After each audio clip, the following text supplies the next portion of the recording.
ప్రభునందు ప్రియమైన సహోదరి ప్రైజ్లాడండి. మరి ఈరోజు వాక్షులకి వెళ్ళి ముందు ప్రార్థన చేస్తున్నామండి. మోహనుద్ర మహాగరుడ సరస్వతిర నాద పరిశుద్ధాత్ముడ ఆకాశాన్ని భూమిని సంస్థాన సర్వాన్ని సృష్టించిన సృష్టికర్తని చేస్తూ దీనికి గంతనికి మేము చేస్తున్నాను తండ్రి నాయన. రక్షక నాద పరిశుద్ధాత్మ గతి ఆదివారం నుంచి ఆదివారం సజ్జమైన ఎక్కడ మమ్మల్ని కాచి కాపాడి భద్రపరిచి ఆరోగ్యించి ఆయుషించి ప్రభుత్వాన్ని మరలా ప్రభుత్వం నిలబెట్టుకున్న విధానాలకే స్థితులు స్తోత్రాలు చెల్లించినాము తండ్రి. ఇప్పుడు ప్రభుత్వ నాయన దేనదాసురాలు యొక్క తరగతి లేని దాని బాబు తండ్రి ఆయన్ని బిడ్డలని వాకు చెబుతుండగా అపిత్రమైన పెద్దల అగ్ని చేత కాల్చి నా శరీరాన్ని మరుగుపరిచి మానవ స్వరాన్ని మరుగుపరిచి దైస్వరంతో మాట్లాడి దర్శించి నీ నామానికి నువ్వే మహిమను ఘనతను ప్రభావాన్ని పొందుకోమని ఇస్తున్నాము నామాపరమ తండ్రి ఆమె. మరి ఈరోజు మన వాక్ష అంశం ఏంటంటే ఊరకనే నీవు కొలువు చేసుకోవా. ఆదికాండము 29వ అధ్యాయం అండి 1వ వచనం. యాకోబు బయలుదేరి తూర్పు జనుల దేశమునకు వెళ్ళెను. అతను చూచినప్పుడు పొలములో ఒక బావి కనబడును. అక్కడ దాని యొద్ద గొర్రెల మందలు మూడు పండుకొని ఉండెను. కాపురులు మందలకు ఆ బావి నీళ్లు పట్టిదరు.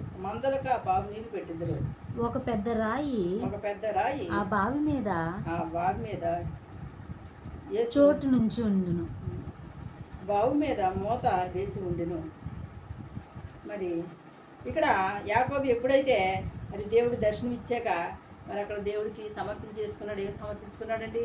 ఈ పరిశుద్ధ స్థానాల్లో మళ్ళీ నేను మరి క్షేమంగా కట్టుకోవటానికి బట్టలు తింటాక ఆహారం అన్ని సమృద్ధిగా నాకు దేవుడు ఇచ్చినప్పుడు మళ్ళీ నేను తిరిగి వచ్చి ఇక్కడ బేతేళ్ళు అని పేరు పెట్టిన ఏ స్థలంలో బేతేళ్ళు పేరు పెట్టిన నేను మందిరం కట్టుకుంటాను 10వ వంతు ఇస్తానని చెప్పేసిన తర్వాత మరి తనకి మరి వాళ్ళ అమ్మ నాన్న చెప్పిన రీతిగా వాళ్ళ మేనమామ ఇంటికి బయలుదేరేటంటే వెళ్ళిన మరి పొలిమేరులో వెళ్ళేటప్పుడు కానీ సరిగ్గా అక్కడ ఒక బావి కనపడదటండి. ఒక బావి కనపడిన తర్వాత ఆ బావి మీద ఏముందంటండి? పెద్ద రాయి ఉందంట.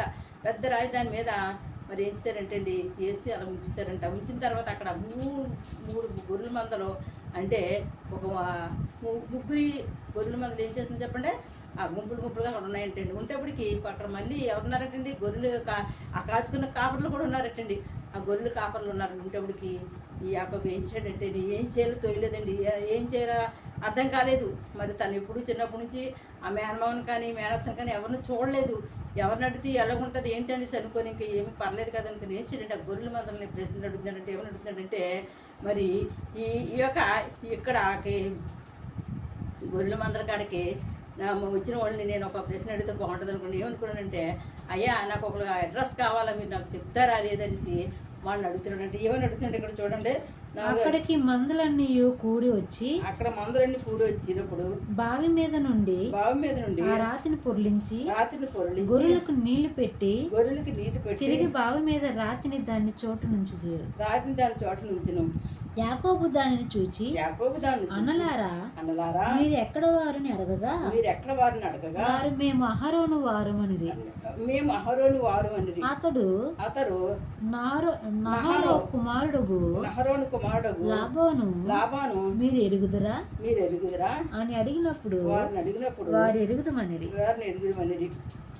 ఇక్కడ ఎప్పుడైతే ఇన్సిడెంట్ అండి వాళ్ళు అడుగుతున్నాడటండి, మీరు ఇలాగా మరి ఆరోను మీకు తెలుసా, నారాయణ మీకు తెలిసి ప్రశ్నలు అన్నీ ఎప్పుడైతే అడిగాడు అంటున్నాడు వాళ్ళు అంటున్నా మాకు తెలుసయ్యా, మేము కూడా ఇక్కడ వాళ్ళమే, వాళ్ళ ఇంటి దగ్గర ఉన్న వాళ్ళమే, వాళ్ళ పిల్లలు కూడా మాతో కూడా ఉన్నారు, నువ్వేం కంగారు పడక్కర్లేదు, మేము అన్ని నీకు స్పష్టంగా అన్నీ స్వయంగా చెప్తాం, ఆ మేకల మందలు కూడా మాతో ఉన్నాయి, వాళ్ళ కుమార్తె కూడా నాతో ఉన్నదే అనేసి అంటండి. ఎవరు చెప్పారంటండి?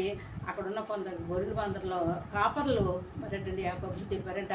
ఎందుకంటే యాకోబుకి అక్కడ కొత్త వాళ్ళు ఎవరో తెలియదు, ఏమీ తెలియదు, ఏమీ ఎరవడు అయినప్పటికీ కూడా మరి తనకి ఏంటంటే ఒకటే జ్ఞానం ఒకటే తెలివి ఏంటంటే నాకు దేవుడు ఉన్నాడు, దేవుడు దయ వల్ల దేవుని కృప వల్ల నా తల్లిదండ్రులకి చెప్పండి నేను ఈ తప్పు చేయలేదు, నా తల్లిదండ్రుల వల్లే నేను పక్షించబడి తప్పు చేసి ఆస్వాదించబడి నేను ఇక్కడికి వచ్చాను కనుక నన్ను దేవుడే నడిపిస్తాడని విశ్వాసంతో మరి ఆయన కొత్త వాళ్ళు అయినప్పుడు కూడా మరి చక్కగా అన్నీ అడగగానే వాళ్ళు చక్కటి సమాధానం చెప్పారండి. వాళ్ళు సమాధానం చెప్పిన తర్వాత మరి కొంచెంప్పటికి మరి అతను ఊహించిన రీతిగానే తను ఎవరినైతే చూడాలనుకున్నాడో, ఎవరినైతే కలవాలనుకున్నారో, ఎవరైతే కావాలనుకున్నారో వాళ్ళ అమ్మాయే అతనికి ఏం చెప్పండి ఎదురుపడ్డదండి. ఇక్కడ చదవమ్మా. మరియు అతడు మరియు అతడు క్షేమముగా ఉన్నాడా అని అడగగా వారు క్షేమంగానే ఉన్నాడు. ఇదిగో అతను కుమారి అయిన రాహేలు గొర్రెల వెంట వచ్చుచున్నదని చెప్పారు. ఏం చెప్పారంటే, నీకు ఇంకా విషయం తెలియాలంటే, నీకు పుల్లి అట్టా చెప్తున్నాము, ఇదిగో మా గొర్రెలు అంట ఒక మేకల మంద కోసుకొని వచ్చింది. ఎవరంటే అతను కుమార్తె రాహేలు ఉంది. ఇదిగో ఈమె అవనిసంటండి స్వయంగా వాళ్ళ కుమార్తెని ఆ యొక్క యాకోబు గంట వాడు చూపించారంట. మరి చూపించిన వెంటనే మరి యాకోబుకి అది ఎంతో సంతోషం అంట, ఎంతో ఆనందం అంట. అయ్యో నా అక్క, నా అమ్మ, మరి అన్నగారు కూతురా, నా రక్త సంబంధమా అనేసి అంటే ఎంతగానో ఉల్లాసించాడంటే, ఎంతగానో సంతోషించాడంటండి. ఎంతగానో మరి తను దేవుడికి కృతజ్ఞత చెప్పుకున్నాడండి. ఎందుకంటే మరి అరణ్యంలోంచి వచ్చిన మనిషికి ఇతనంటే ఎవరో వాళ్ళకి తెలియదు, వాళ్ళంటే అలాంటి మనిషికి మరి వాళ్ళు చక్కగా సమాధానం చెప్పి ఏదైతే తడుముకుంటున్నాడో తడుముకున్న మనిషినే దేవుడు ఎదుటి పెట్టడంతో మరి యాకోబు కంటే ఎంతో సంతోషం కలిగిందంట. సంతోషంగా 9వ వచనం చదవమ్మా. అతడు వారితో ఇంకా మాట్లాడుచుండగా రాహేలు తన తండ్రి గొర్రెల మందను తోడుకొని వచ్చెను. ఆమె వాటిని మేపినది. యాకోబు తన తల్లి సహోదరుడైన లాబాను కుమారుడగు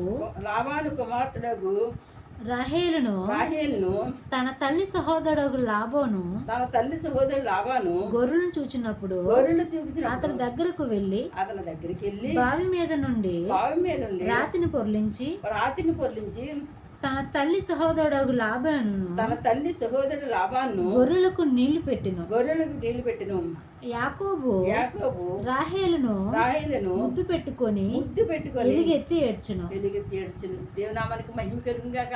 ఇక్కడ చూసామంటే యాకోబుకి ఎంత సంతోషమో, ఆ సంతోషం ఏం కలిగిస్తుందంటే దుఃఖం కలిగిస్తుందంటే ఎలుగెత్తి మరి ఆ యొక్క ఎప్పుడైతే తన సహోదరుని ఒక తల్లి సహోదరుని ఒక కూతురు కనిపించిందో ఆ కూతురిని చూశాడంటే ఆమె మరి అనేక గొర్రెలు ఉన్నాయంటే అక్కడ ఆ గొర్రెలు అన్నట్టుగా ఆమె రోజు కూడా అక్కడ ఉన్న గొర్రెల కాపర్లు అందరిని అడిగి ఆ యొక్క మరి అది అక్కడ ఏంటంటే బావి మీద ఉన్నంటండి రాయినంట మగవాళ్ళు తప్ప ఆడవాళ్ళు ఎట్టి పరిస్థితి దాన్ని తొలగించినారు కనుక మరి ఈమె ఎంతమంది బతిమాలి ఎన్ని తిప్పలు పడి ఆ యొక్క గొర్రెలకి ఏంటంటే నీళ్ళు పెడుతుందో. కానీ ఈరోజైతే మరి అనుకోని రీతిగా మరి వాళ్ళ బావ రావడము, అతను చక్కగా ఆ యొక్క రాయిని తీసి వదిలించి ఆ బావిలో నీళ్ళన్నీ తోడి చక్కగా గొర్రెలు ఎన్ని గొర్రెలు ఉన్నట్టు అన్నిటికీ పెట్టేసాడంట. పెట్టేసిన తర్వాత అప్పుడు రాహేలు పట్టుకున్నాడంట, గట్టిగా పట్టుకున్నాడంట, ముద్దు పట్టుకొని ఏడ్చాడంట. ఎందుకు ఏడ్చాడంటే, అయ్యో నా బతికేమైపోతే నేనేమైపోతాను అనుకున్నానే, నా దేవుడు నా తల్లి చెప్పినట్టుగా నా తండ్రిని ఆస్వాదించినట్టుగా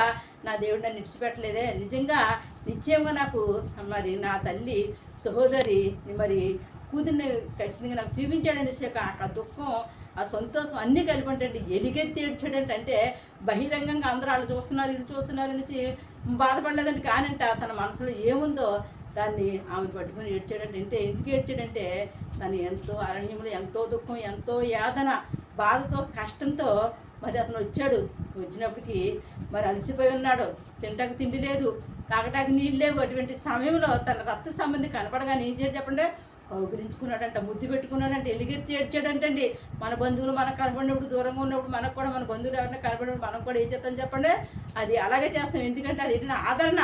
ఒక మనిషి రక్త సంబంధి కనబడినప్పటికీ ఒక మనిషికి ఏం కలుగుతుంది, సంతోషం వస్తుంది, ఆదరణ కలుగుతుంది అంటండి. ఆ ఆదరణ ఎవరు చూశారంటండి, యాకోబు చూశాడంట. అటు రీతిగా మరి ఇక్కడ ఈ రీతిగా జరిగిన తర్వాత అక్కడి కింద చూడమ్మా. మరియు యాకోబు తన ఆమె తండ్రి బంధువుననియు యాకోబు కుమారుడు రాహేలుతో చెప్పినప్పుడు ఆమె పరిగెత్తిపోయి తన తండ్రితో చెప్పెను. లాబాను తన సహోదరు కుమారుడైన యాకోబు సమాచారం విన్నప్పుడు అతన్ని ఎదుర్కొనుటకు పరిగెత్తుకుని వచ్చి అతను కౌగిలించి ముద్దు పెట్టుకొని తన ఇంటికి తోడుకొని పోవును.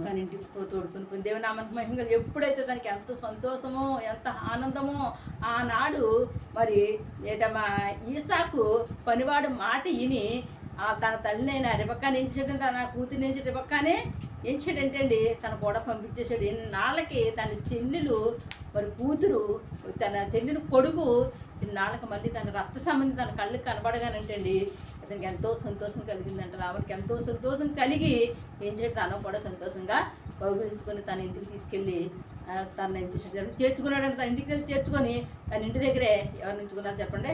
యాకోబు నుంచుకున్నాడు. దేవునామానికి మహిమ కలుగుగాక. ఎంత కష్టపడినా ఎంత బాధపడినా ఏ సమయానికి ఏం చేయాలని ఎవరికి తెలుసు చెప్పండి? దేవునికి మాత్రమే తెలుసు. ఆయన నిన్ను నన్ను సృష్టించిన సృష్టికర్త నీ పట్ల నా పట్ల ఆయన సంకల్పం ఏమున్నదండి ఆయన తెలుసు, కానీ మనకేమి తెలియదు కనుక అందుకే అన్నాడు ఎంత ఆలస్యమైతే అంత మంచిదండి. యాకోబు జీవితంలో ఎంతో ఆలస్యం అయిపోయింది, ఎంతో కష్టంలో ఉన్నాడు, ఏ సంపాదన లేదు, ఏమీ లేదు. తల్లి దగ్గర అలా ఉంటూ వ్యవసాయం చేసుకుంటూ ఆ మొక్కలు కాయగూర మొక్కలు పండించుకుంటూ అలా ఉండేవాడు. కానీ అనుకోని రీతిగా దేవుడు ఇచ్చాడు చెప్పండి. తల్లి ప్రోత్సాహం చేత తండ్రి ఆశీర్వాదాన్ని పొందుకొని మరి చూసారండి ఊరు కాని ఊరు దేశం కానీ దేశం వెళ్ళిపోయినట్టుగా తను ఆ రీతిగా రావటానికి దేవుడు కృప చూపించేటట్టు గల కారణం ఏంటంటే యాకోబుని ఆశీర్వదించడం కోసం, యాకోబుని దీవించడం కోసం, యాకోబుని ఒక మెట్టు ఎక్కించడం కోసం కానీ ఒక మెట్టు దించడం కోసం కాదు. తండ్రి ఆశీర్వాదం తెచ్చుకుంది ఏమన్నాడు?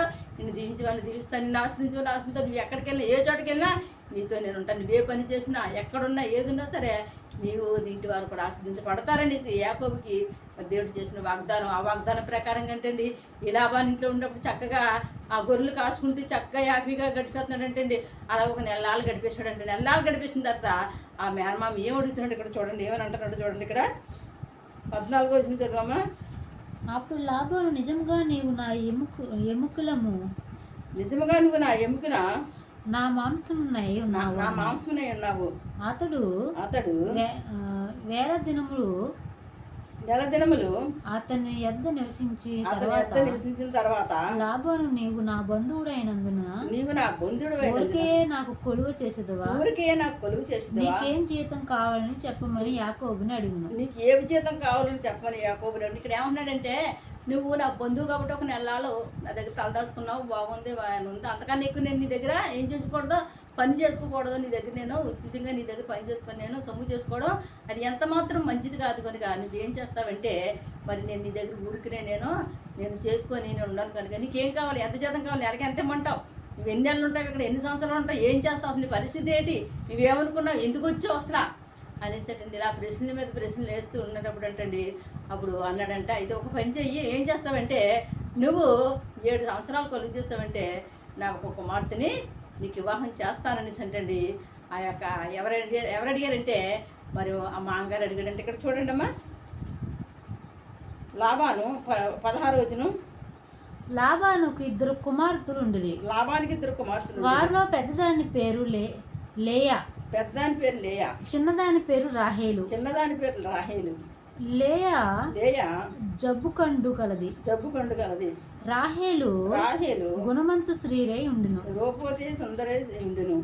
యాకోబు రాహేలుని ప్రేమించి చిన్న కుమార్తెనైన రాహేలు కోసం నీకు 7 సంవత్సరాలు కొలువు చేస్తుందని ఏమంటున్నాడంటే ఇక్కడ మరి నీకు 2 కుమార్తెలు ఉన్నారు కదా, నీకు 2 కుమార్తెలు, నాకు చిన్న కుమార్తె అంటే చాలా ఇష్టం, నేను చిన్న కుమార్తెని వివాహం చేసుకోవాలి అనుకుంటున్నాను కనుక నీకు అభ్యంతరం లేకపోతే ఒక 7 సంవత్సరాల పాటు నేను నీ దగ్గరుండి మరి కొలువు చేస్తాను, నాకు జీతం వచ్చి నువ్వేమి ఇవ్వక్కర్లేదు, కానీ 7 సంవత్సరాలు చేసిన తర్వాత నీ కుమార్తె నాకు వివాహం చేస్తే చాలు, అప్పుడు నా దారి నేను వెళ్ళిపోతాననేసి అంటండి.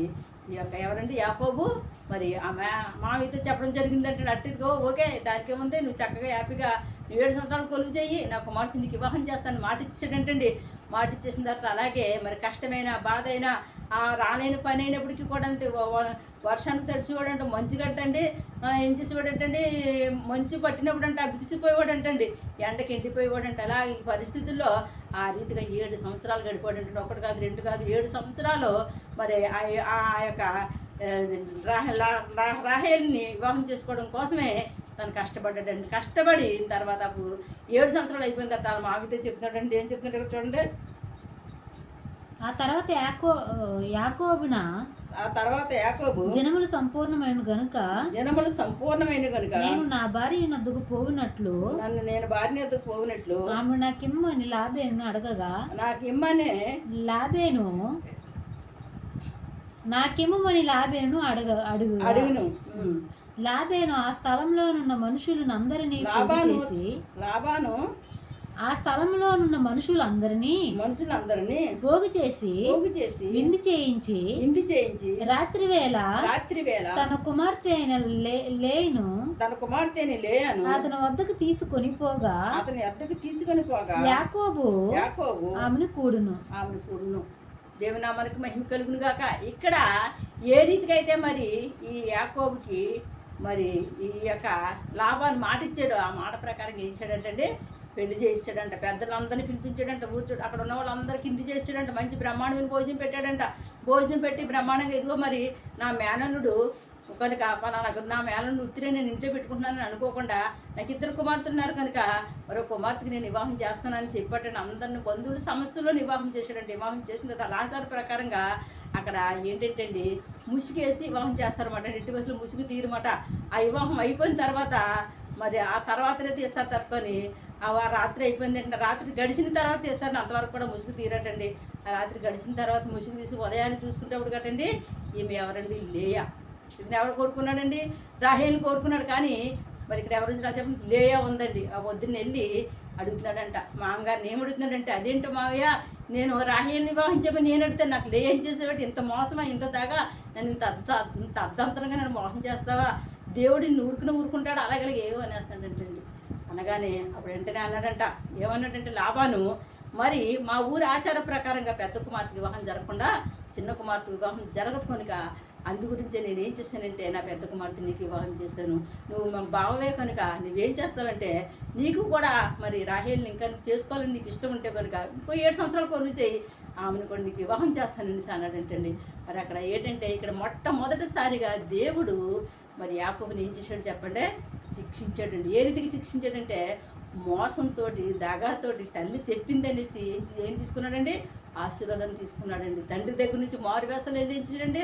మోసం చేసి ఆశీర్వాదం తీసుకున్నాడు. అదే మోసం ఏం చేసింది చెప్పండి? మొట్టమొదటిసారిగా దేవుడించాడు. అదే మోసాన్ని ఇక్కడ చూపించాడు అండి. ఇది ఎంత కష్టం. 7 సంవత్సరాలు కష్టపడ్డాడే ఇష్టమైంది రావాలనుకొని, కానీ ఇచ్చాడండి దేవుడు ఆ మోసాన్ని ఇక్కడ చూపించినప్పుడు అనుకున్నాడంట అయ్యో నిజమే కదా, నేను అప్పుడు కానీ తెలిసింది కదంటే తన బాధ తన కష్టమును.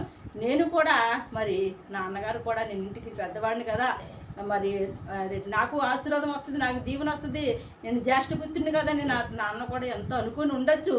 కానీ నేను ఆ పని చేయకుండా ఏం చేశానంటే నాన్న ఆశీర్వాదం కొట్టేసుకున్నప్పుడు నాన్న ఎంత బాధపడ్డాడు అనేసి అంటే యాకోబు మనసులో అనుకోవచ్చు. కానీ ఇక్కడ రాసి పెట్టలేదు. కానీ నిజంగా ఏంటంటే మరి నిజంగా చెప్పాలంటే మనం ఎవరివైనా సరే ఒక తప్పు చేసినా ఒప్పు చేసినా దాని శిక్ష తప్పదు. ఎందుకంటే దేవుడు మరి న్యాయవంతుడు కనుక అనుకుంటున్నాడు వానికి నిలబెట్టి వానికి నేను ప్రతిఫలం ఇచ్చేస్తాను అంటున్నాడండి. ఎవరు చేసుకున్న దాన్ని బట్టి ఆయన ఖచ్చితంగా ప్రతిఫలం ఇస్తాడు. ఇక్కడ యాకోబు చేసుకున్న దానికి ప్రతిఫలం మొట్టమొదటిసారిగానే ఏం చేశాడు చెప్పండి? అనుభవించేసాడు అనమాట అండి. 7 సంవత్సరాలు ఎంత కష్టమో ఎంత బాధ, ఇష్టమైంది వస్తుంది అనుకున్న ఇష్టమైంది రాలేదు, కష్టంతో బాధతో వేదనతో దుఃఖంతో అక్కడ నుంచి అంటే 7 సంవత్సరాలు హ్యాపీగా గడిపేశాడు. అక్కడ నుంచి మళ్ళా 7 సంవత్సరాలు దుఃఖంతో ఏం చేస్తున్నాడు చెప్పండి? అక్కడ కొలువు చేయటంట తీర్మానం చేసుకున్నాడు ఏంటండి. మరి కన్నా వాక్యం వచ్చేవాళ్ళని చెప్పుకుందాం, ప్రార్థన చేసుకుందాం. మహోన్నతుడా మహాగండ సరస్వతుడా నాద పరిశుద్ధాత్ముడు ఆకాశాన్ని భూమిని సమస్తాన్ని సర్వాన్ని సృష్టించిన సృష్టికర్త నీకే స్థుతి, నీకే మహిమ, నీకే కలుగు చెల్లిస్తున్నాం తండ్రి. రాజా రక్షక నాద పరిశుద్ధాత్ముడు ఎవరు గొప్పవాడు, శక్తివంతుడు, సర్వశక్తుడు తండ్రి. యాకోబు ప్రభు ఎక్కువ రేవు దగ్గర ప్రభు నాయన ఏ రీతిగా దర్శించవో తండ్రి. రాజా రక్షక నాద పరిశుద్ధాత్మ తండ్రి. రాత్రికాల సమయం బావ్య మా ఇంటికి వెళ్ళినప్పుడు ప్రభు దర్శనం ద్వారా నువ్వు మాట్లాడేవు తండ్రి నాయన. మాట్లాడిన తర్వాత ప్రభుత్వ తండ్రి ధైర్యం తెచ్చుకుని బలం తెచ్చి శక్తి తెచ్చుకుని ప్రభుత్వ తండ్రి తన మేనమామని ఎదుర్కోటకి వెళ్ళినప్పుడు ప్రభు రక్షక నాద పరిశుద్ధాత్మ బిడ్డకు నువ్వు తోడుగా ఉన్నావు తండ్రి. ఇదిగో నాయన ఆశపడ్డాడు తండ్రి నాయన. తండ్రి ఇదిగో తండ్రి 7 సంవత్సరాలు కొలువు చేస్తే నేను ఆశించిన రీతిగా అందమైన అమ్మాయిని వివాహం చేసుకొచ్చాను అనుకున్నాడు. కానీ ప్రభు తండ్రి నాయన అక్కడ ప్రభు తండ్రి ఇదిగో తండ్రి నాయన ఆ యొక్క లాభాల ద్వారా ఒక తారుమారు చేసావు తండ్రి. ఇదిగో రాజా రక్షక మనుషులు కాదయ్యా, వారి క్రియలు బట్టి ప్రతిఫలం ఇచ్చే దేవుడు నువ్వు ఉన్నావు తండ్రి. అందుకనే ప్రభు నాయన ఎట్టి పరిస్థితి ఎవరు కూడా ఒకరినొకరు మోసం చేయకూడదు బాబు తండ్రి నాయన. ఏసే తండ్రి నాయన అబద్ధం ఆడినా మోసం చేసిన ఏమి చేసినా ప్రభా న్యాయం చేసే దేవుడు ఉన్నాడని జ్ఞానం తెలుసుకోవాలి తండ్రి నాయన. రక్షక ఈ యొక్క వాక్యం ద్వారా ప్రభా నాయన యాకోబుకు మోసానికి మోసం తండ్రి అంటేనే ప్రభా తెలియజేసావు తండ్రి. నీకు స్థుతులు స్తోత్రాలు చెల్లించున్నాం తండ్రి నాయన. రక్షక మనుషులు కనుక తెలియక ఎన్నెన్నో తప్పులు పొరపాట్లు అపరాధాలు చేస్తాం తండ్రి. క్షమించి తండ్రి, కనికరించి తండ్రి, కటాక్షించిన ఇవిడల ప్రభు ఎవరైతే ప్రభు నాయన రక్షక నాద వేదనతో దుఃఖంతో కన్నీరు కారిస్తూ సమయమైంది బాబు ఈ వాక్యం వింటున్నారో పరిశుద్ధాత్మ ఒక్కసారి వాళ్ళ పట్ల నీ కృపను కుమరించు, నువ్వు కనికరించి నువ్వు కటాక్షించి అనుకున్న ఆరోగ్యం బాలం శక్తి తెచ్చిన హాస్పిటల్ సీరియస్ కండిషన్లు బిడ్డలు దర్శించిన ప్రభు దర్శనం ఇవ్వండి బాబు. వాళ్ళు ముట్టండి స్వస్థపరిచినప్పుడు నువ్వు పొందిన దెబ్బల చేతనైనా వాళ్ళకి స్వస్థ విడుదల దయచేయమని. హాస్పిటల్లో ప్రభు తండ్రి ఈరోజు ఎవరైతే ఆపరేషన్ చేయించుకుంటున్నారో బిడ్డలకి ఆయన మంచిగా ఆపరేషన్ చేసి క్షేమంగా ఇంటికి వచ్చే కృప వేస్తూ నామలో కలుగునుగా. ఈరోజు డెలివరీ వచ్చిన బిడ్డలే తండ్రి దాని సులువైన డెలివరీ కృప దయచేయమని అడుగుతున్నాను తండ్రి నాయన. గర్భాలు ఇచ్చిన బిడ్డలకు తగిన సమయం ఆరోగ్యాలు పెట్టి కృప వేస్తూ నామలో కలుగునుగా. అడ్డుల ఆటంకాలు తొలగించమని అడుగుతున్నాను. గర్భాలు లేకుండా ఎంతో వేదంతో కన్నీరు కారుస్తూ నాయన తండ్రి సంవత్సరాల తరబడి ఉన్న బిడ్డల పట్ల ఒకసారి కరుణ చూపించి తండ్రి అన్న గర్భం తెరిచిన రీతిగా యేసయ్య పరిశుద్ధాత్మ శార గర్భం తెరిచిన రీతిగా వాళ్ళ గర్భాలకు తెరవని వివాహం కని బిడ్డలు అయినా వయసు అయిపోయిందండి. ఈసాకలో ఉన్న బిడ్డలు ఎంతోమంది ఉన్నారు నాయన. త్వరగా వివాహం జరిగే కృప ఇచ్చిన ఉద్యోగాలు ఇచ్చుకోవడం చేసుకుంటూ జీతాలు ఇవ్వక నాయన ఇబ్బంది పడుతున్న బిడ్డలకు త్వరగా జీతాలు ఇచ్చే కృప దయచేయమని ఇచ్చిన ఉద్యోగాలు రాక తండ్రి చదువుకొని బావ్య నానా అవస్థలు పడుతున్న బిడ్డలకు త్వరగా ఉద్యోగాలు ఇచ్చే కృప దయచేయమని అడుగుతున్నాను తండ్రి. నాయన ఎగ్జామ్ రాశారు ప్రభు నాయన తండ్రి మంచి రిజల్ట్స్ వస్తుందని ఆస్తి ఎదురు చూసిన బిడ్డలకు మంచి రిజల్ట్స్ వచ్చే కృప దయచేయమని అడుగుతున్నాను తండ్రి. ప్రభు తండ్రి దూరదేశాలు చదువుకునే బిడ్డలకు జ్ఞాపకం చేసుకున్న జ్ఞానం ఇచ్చి తెలివిచ్చిన ఆయన బెంగ విస్తారం తీసేసి మంచిగా చదువుకున్న కృప వేస్తూ నామలో కలగజేయమని అడుగుతున్నాను తండ్రి. భర్తలు పోగొట్టుకుని భార్యలు పోగొట్టుకుని బిడ్డలు పోగొట్టుకుని వేదంతో కన్నీరు కలుస్తున్న బిడ్డల్ని ఒక్కసారి దర్శించిన బావి ఆయన వాళ్ళకు వాదార్పు కలగజేయమని అడుగుతున్నాను తండ్రి. కుప్పను కుమ్మడుచున్న ఆయన రక్షక నాద పరిశుద్ధాత్మ దయగల తండ్రి దయచేసి తండ్రి. రిక్షా డ్రైవర్ కానీ విమాన డ్రైవర్కు తండ్రి నాయన ఎవరైతే ప్రభు ప్రయాణంలో ఉన్నారో ప్రయాణంతో మీరు తోడు నీడ అనుగ్రహించండి ప్రభు తండ్రి. రాజరక్షక నాద పరిశుద్ధాత్మ డ్రైవింగ్లో మీరు తోడుగా ఉండి ప్రభు తండ్రి. రాకపోకలో మీరు తోడుగా ఉండి ప్రభు నాకు క్షేమంగా సురస్థంగా తన వాళ్ళ గృహాన్ని తీసుకున్నాను. వాళ్ళ చేతులు కష్టాజీతాన్ని వృద్ధిలో తీసుకున్నామని అడుగుతున్నాను. నీకు నీకు ఆవుదల నీ చేస్తాను తోడు ఆశీర్వదించి దీవించమని అడుగుతున్నాను. నీకు కొనుక్కు చెడ్డబిడ్డల ప్రభు వాంతులతోటి విరాశనాలతోటి నాయన జ్వరంతో డెంగ్యూ జ్వరంతో తండ్రి టైఫాయిడ్ జ్వరంతో బాధపడుతున్న బిడ్డలు ఒక్కసారి ముట్టి దర్శించమని అడుగుతున్నాడు తండ్రి నాయన. నీ కృప నీ కాపుదల నీ చేస్తానే తోడుగుంచి స్వస్థపరచమని అడుగుతున్నాం. మా ప్రార్థన ఒకరికి ఎంతమంది అయితే ఫోన్ చేసి ప్రార్థన చేయించుకున్నారో బిడ్డలందరినీ దర్శించండి. పరిశుద్ధాత్మ స్వస్థపరిచిన అవసరాలు అక్కర్లో తీర్చమని అడుగుతున్నాడు. తన గృహాలు కట్టుకునే బిడ్డలు తండ్రి త్వరగా గృహాలు కట్టుకుని కృప తెచ్చండి ఆయన. స్థలాలు కొనుక్కునే బిడ్డలకు తను మంచిగా స్థలాలు కొనుక్కోవడం కృప చూపించి బాగా స్థలాలు పొలాలు ప్రభు నాయన అమ్మాలని ఎదురు చూస్తున్న బిడ్డలకు మంచి రేట్లు వచ్చే కృప కూడా దయచేయమని అడుగుతున్నాడు. అన్ని విషయాలు మేలు చేయండి దీవించండి ఆశీర్వదించమని అడుగుతున్నాడు. రక్షణ లేని బిడ్డకి రక్షణ దయచేయండి అయ్యా. మారు మనసు లేని బిడ్డకి మారు మనసు దయచేయండి అయ్యా. పరిశుద్ధాత్మ లేని బిడ్డకి పరిశుద్ధాత్మ దయచేయబడుచు అడుగుతున్నాను తండ్రి నాయన. ప్రతిసారి సంఘాలు జ్ఞాపకం చేసుకున్న సేవ పరిచయాలు ఆశీర్వదించండి దీవించండి ప్రభావ. చర్చలు కట్టుకున్న బిడ్డలు తండ్రి మంచిగా చర్చలు కట్టుకుని కావాల్సిన ధనమును సమకూర్చండి ప్రభావ. సహాయం చేయబడుతున్న గృహాలు కట్టుకున్న బిడ్డలు కూడా మీరు సమకూర్చి సహాయం చేయండి. అన్ని విషయాలు మేలు చేసి దీవించి ఆశీర్వదించి ప్రభావ. నీ కృపను కుమర్చి నీ నామానికి నీవే మహిమను ఘనతను ప్రభావాన్ని పొందుకోమని ఏ శక్తివంతమైన ప్రార్థన మీకు సమర్పిస్తున్నాము మా పరమ తండ్రి. ఆమేన్. God bless.